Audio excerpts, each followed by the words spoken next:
Hello. तो आज के इस ट्यूटोरियल में हम सीखेंगे काफ़ी छोटी सी चीज़, बहुत ही बेसिक सी चीज़। हो सकता है आपको थोड़ा सा इरिटेशन हो या फिर आपको लगे अरे यार ये सब क्या बच्चों वाली चीज़ें। फिर भी हमने, क्योंकि ये प्रॉमिस किया है कि हाँ हम आपको केटीआर इस हिसाब से बताएंगे कि कोई भी बिगनर इसको शुरू से शुरू कर सकता है। तो ये हमारा केटीआर पे बेस्ड शायद दूसरा वीडियो है, दूसरा या तीसरा। तो हम इसमें आपको छोटी छोटी चीज़ों के बारे में बताते हैं। जैसे पार्ट डिजाइन हमने किया, ठीक है, कोई भी पार्ट का नाम हमने दे दिया, ठीक है। अब हमें ये देखना है कि हम ऑपरेशंस को कैसे परफॉर्म करते हैं, ठीक है। तो ऑपरेशंस परफॉर्म करने के लिए सबसे पहले हमारे पास क्या स्केच होना चाहिए, बिल्कुल होना चाहिए।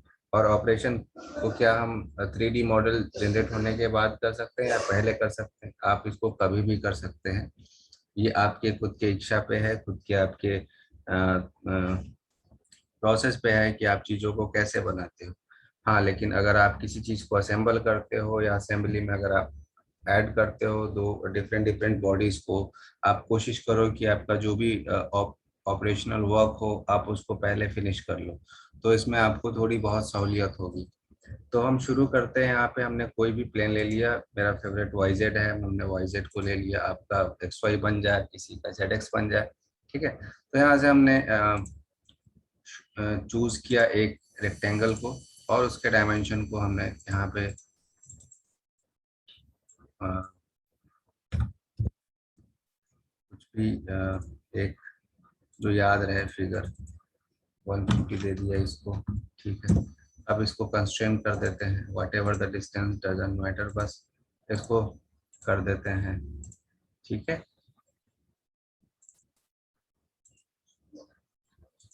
अब इसको 150 है, तो हम इसको 150/2 कर देते हैं, ठीक है।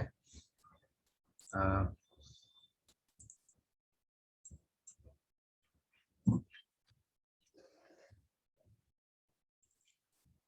तो हमारा ये आ जाएगा। ये मैं आपको सिर्फ एग्जांपल के लिए बोल रहा हूँ, आप इस हिसाब से भी कर सकते हो, ठीक है। 250/2, ओके। तो ये हमारे पास आ गया।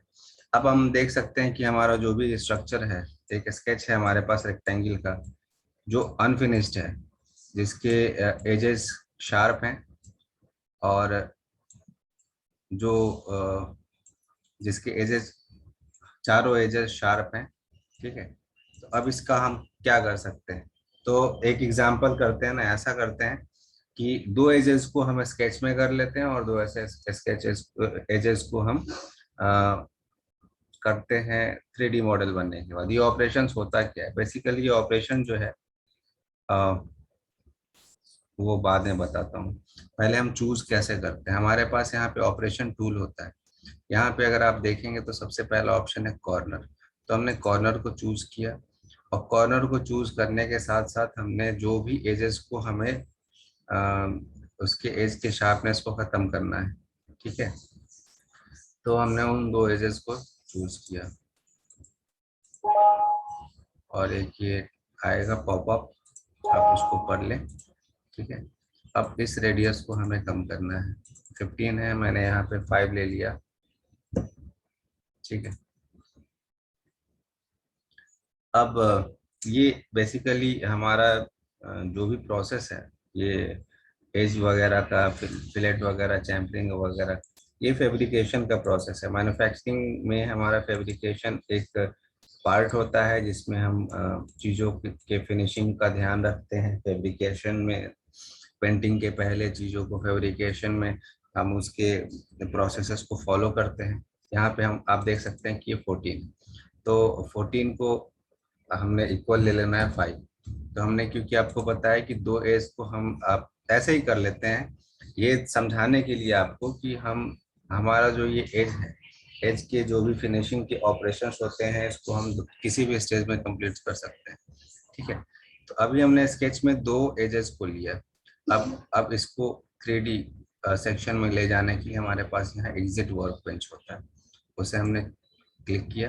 तो ये हमारा 3D का सेक्शन आ गया। अब इस सेक्शन में हम क्या करेंगे, हमारा ऑप्शन है पैड। बहुत सारे ऑप्शंस आपको यहाँ पे मिलेंगे, ये सारे 3D से रिलेटेड है। हर एक चीज का अपना एक काम है, हर एक चीज का अपना एक वैल्यू है।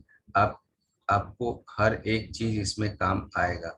तो हमें सबसे पहले क्या करना है, पैड का यूज करना है। तो हमने इसका पैड का यूज किया, और इसके पैड से क्या होगा, हमारा जो भी एक स्केच होगा जिसमें लेंथ और विड्थ था, अब उसमें जो भी हम ये जो हमारे पास डायमेंशन आएगा, ये उसके थिकनेस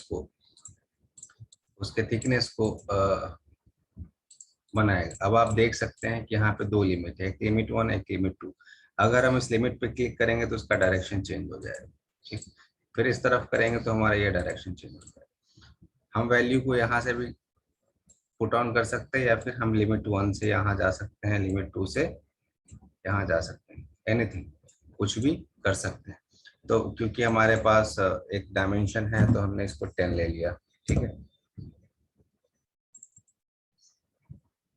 और ये 0 कर दिया।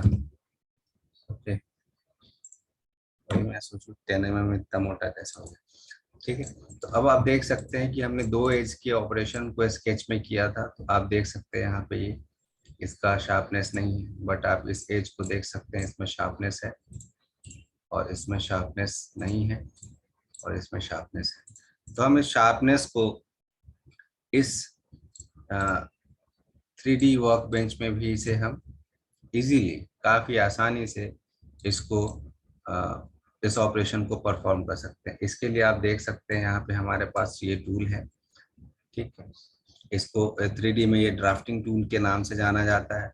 अभी आप देख सकते हैं ये एज फिलेट है, ये चैम्फर है, ये ड्राफ्ट एंगल है, शेल है, बहुत सारी चीजें हैं। तो इसके लिए हम क्या करेंगे, हमें इसके लिए चूज करना है पहले ऑप्शन को, और पहला ऑप्शन हमारा एज फिलेट। एज फिलेट के इस ऑप्शन को हमने सेलेक्ट किया, और आप देख सकते हैं यहाँ पे रेडियस डिफॉल्ट आया 5। Object to be fillet, we need to fill this. अब हम इसे भी सेलेक्ट कर सकते हैं और इसके साथ हम इसे भी कर सकते हैं।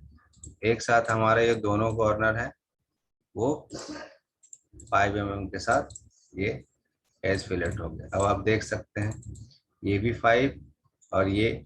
अब डिफरेंस यही आता है कि अगर हम स्केच में किसी चीज को, किसी ऑपरेशन को परफॉर्म करते हैं तो उसका हमारे पास डायमेंशन होता है, और ये वही 3D में करते हैं तो हमारे पास उसका डायमेंशन नहीं होता है। तो बस यही एक फर्क आता है, और बाकी आप समझदार हो, जब आप चीज़ों को बनाओगे तो आपके पास हर एक चीज़ का छोटा से छोटा कुछ भी हो उसका डिटेल होना चाहिए। तो मैं तो यही आपको सजेस्ट करूंगा कि आपको जो भी परफॉर्म करना है आप ट्राई करो कि आप स्केच को आप सॉलिड करो।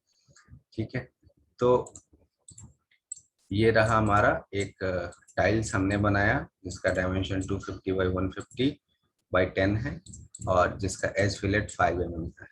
ठीक है, और इसी तरीके से हम काफ़ी आगे तक जाएंगे, और काफ़ी आगे तक बस ये बोल सकता हूँ कि काफ़ी आगे तक आपको केटीएम में कोई परेशानी नहीं होगी।